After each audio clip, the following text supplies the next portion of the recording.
अस्सलाम वालेकुम। ये भैया प्रभु का सबके सामने वो आए वो शेर समय वो पेश करता नहीं अच्छा लगे तो प्यार दुलार समय जरूर दे।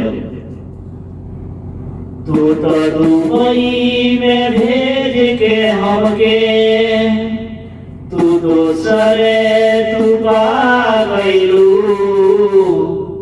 तनी उमर के ना कइलू ख्याल तनी उमर के ना कइलू ख्याल मजनुआ संगे भाग गइलू तनी उमर के ना कइलू ख्याल जय किशोर के भूल गइलू तू तो दुबई में भेज के हमके तू दूसरे के पा गइलू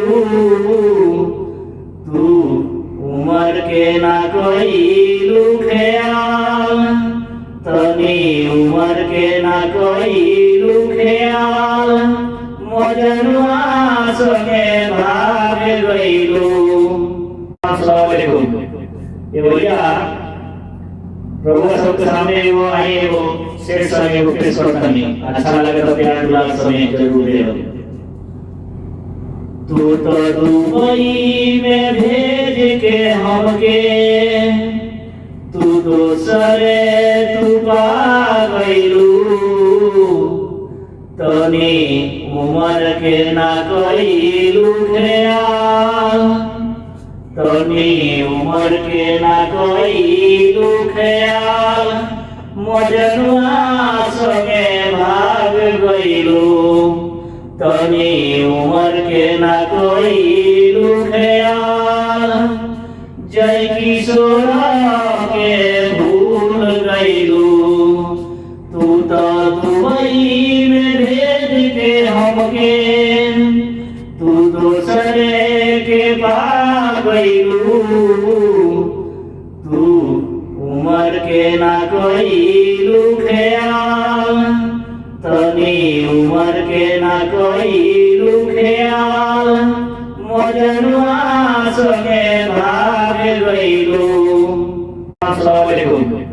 ये भैया प्रभु का सबके सामने वो आए वो शेर समय वो पेश करता नहीं अच्छा लगे तो प्यार दुलार समय जरूर दे। तू तो दुबई में भेज के हमके तू दूसरे तू पा गइलू